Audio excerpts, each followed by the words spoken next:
Welcome to the Explainer. Today, we're talking about a massive paradigm shift. We're taking a tool you probably use every single day and completely flipping how you view it, and more importantly, how you build with it. We're moving away from treating AI like some simple conversational chatbot, and instead, we're going to wield it as a full-blown execution engine. If you've been itching to ship 3, maybe 4 times faster and architect real-world systems, well, you're in exactly the right place. Okay, let's dive right into this. AI engineer Rohan Mistry absolutely hit the nail on the head when he said Claude has a discoverability problem. They're using Claude like a chatbot. Prompt in, answer out, repeat. And this right here, this is what we call the chatbot illusion. The vast majority of people are completely missing the massive underlying infrastructure that's literally just sitting there waiting to be tapped into. Honestly, it's like using a supercomputer as a typewriter. So here's our blueprint for the explainer today. We're moving deliberately from theory straight into practice. First, we'll break that chatbot illusion. Then we'll master the foundational APIs, bridge our systems with a model context protocol, architect some multi-agent systems, and finally, supercharge your daily developer workflows. Sound good? Let's get to it. Section 1, Beyond the Chatbot Illusion. Our first step here is actually unlearning. We really have to break that ingrained habit of using Claude just for basic back-and-forth Q&A. Just look at this stark contrast here. On one side, you've got your everyday chatbot user, zero tools, a totally blank memory every single morning, manual prompts. They basically spend the first part of their day playing Groundhog Day, right? Painfully re-explaining their entire tech stack and coding conventions to Claude over and over before any actual work gets done. But on the other side, the elite builder. They've got over 1,200 servers at their fingertips, persistent memory that actually remembers their architectural decisions, and they're shipping 3 to 4 times faster. And the crazy part? They're using the exact same underlying model. And this brilliantly illustrates what's really going on under the hood. Claude isn't just a chat window. It's essentially an entire operating system for developers, the whole shebang, packed with plugins, commands, agent frameworks, and complex workflows. Once you start seeing it as an OS, you stop just asking it questions and you start actually giving it workloads. Which brings us to Section 2, Mastering Tools and APIs. Because to give it those workloads, we really need to understand the foundational layer. Now, this is the absolute heartbeat of any agentic loop. Listen closely here because this is a big misconception. Claude doesn't actually execute code or run tools itself. Nope. It just decides what your application needs to do. So you send a request, and instead of just spitting out text, Claude returns a tool use command. Then your app runs the actual tool in the real world, sends the result back to Claude, and only when the task is fully, completely done does Claude return an end turn signal. And that brings us to a massive, and I mean massive, anti-pattern you've got to avoid. Amateurs build these loops that essentially just guess when a task is done. They'll throw in some random loop limit like max iterations equals 5. But think about it. What if the task takes 6 steps? The whole thing just fails. Certified architects, on the other hand, rely entirely on the API. It's deterministic. They just check the stop reason. If the stop reason equals end_turn, boom, the task is finished. Period. Now, when you're extracting data, you obviously want predictable results, right? Well, JSON schemas are exactly how we force Claude to give us structured output. It guarantees your format is valid and enforces that all your required fields are actually in there. But, and this is absolutely crucial to remember, a schema guarantees structure, it does not guarantee truth. A beautifully formatted, perfectly valid JSON file can still contain a completely hallucinated fact. So you still need strong prompts and that human-in-the-loop review to ensure actual accuracy. Section 3, the Model Context Protocol. So we know how tools work in theory, but how do we actually connect them to the real world without spending months writing custom APIs? Enter the Model Context Protocol, or MCP. So, the really crucial point here is that MCP completely eliminates the need to build every single external integration from scratch. It's an open, standard bridge.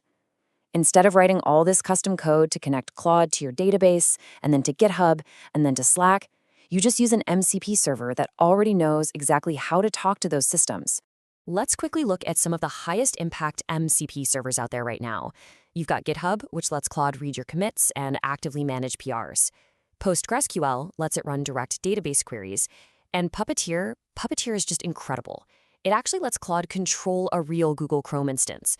We're talking navigating JavaScript rendered pages, handling logins, filling out forms, the whole 9 yards. But if you only take one thing away from this part, it's the memory MCP. It literally takes exactly 5 minutes to install.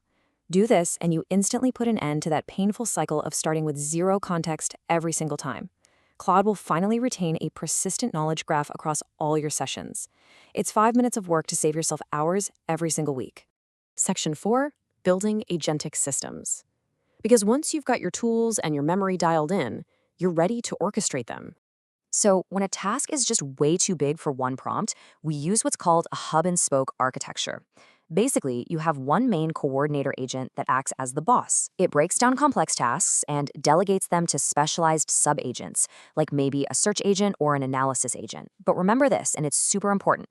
Sub-agents run on isolated context. They do not share memory. The coordinator has to explicitly pass all the required information down to the sub-agent. Otherwise, that sub-agent is going to be completely lost in the dark. Now, what's really interesting about this slide is the crucial difference between hooks and prompts. Say you want Claude to have a friendly, casual tone. You use a prompt for that. That's soft guidance. But if you want to make absolutely sure Claude never, ever issues a customer refund over $500, do not rely on a prompt. For that, you use a lifecycle hook. Hooks are deterministic code. They run every single time without fail. As a rule of thumb, if failure creates a financial or safety risk, always use hooks.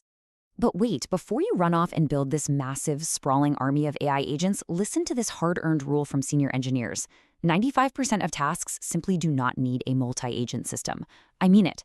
A single, really well-prompted Claude instance equipped with just 3 specific tools will almost always outperform some messy, complex 5-agent setup that nobody really understands. The takeaway? Build simple first. Only add complexity when that simple setup demonstrably fails. Section 5, supercharging developer workflows. Let's bring all of this theory right down to the ground level and look at some highly actionable configurations for your daily setup. These 3 plugins right here, absolute game changers. First, you've got Caveman. This forces Claude to respond incredibly concisely, which cuts your token usage by up to 75% with literally zero loss in accuracy. Huge money saver. Then there's Superpowers. This one forces Claude to actually write out a plan before it generates a single line of code, which instantly boosts your first attempt quality. And finally, Context 7. This pulls live documentation right before Claude answers, which effectively kills those super frustrating hallucinated API calls. Now, if you only implement one workflow from this entire explainer, make it the builder-validator workflow.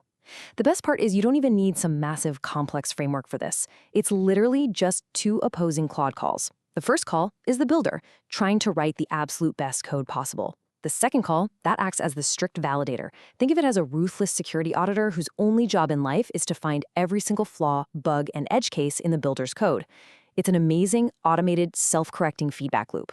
And of course, when you actually do need frameworks, you gotta choose the right tool for the job. Use Llama to run models locally for free embeddings that saves your API budget for the heavy reasoning tasks. Building complex, robust production workflows? LangGraph is your best bet. If you just need the absolute fastest path to a working demo, grab Crew AI. And if your whole workflow relies on massive, heavy document retrieval, Llama Index is still the undisputed champion. Mastering all these exact primitives, knowing exactly when to use MCPs, how to write those deterministic hooks, and orchestrating sub-agents perfectly, that is exactly what the Claude Certified Architect Foundations exam is designed to test. It's about proving that you don't just know how to type stuff into a chat window, but that you actually know how to make the right technical, architectural decisions in real-world scenarios. So I'm going to leave you with this final, somewhat provocative thought to take away today. After seeing the plugins, the hooks, the workflows, and these massive protocols, are you going to keep just talking to a simple chatbot? Or are you finally ready to build a true execution engine? The infrastructure is sitting right there, it's completely free, and it is just waiting for you to use it. Now go build something incredible. Thanks for hanging out with me on this explainer, and I'll catch you on the next one.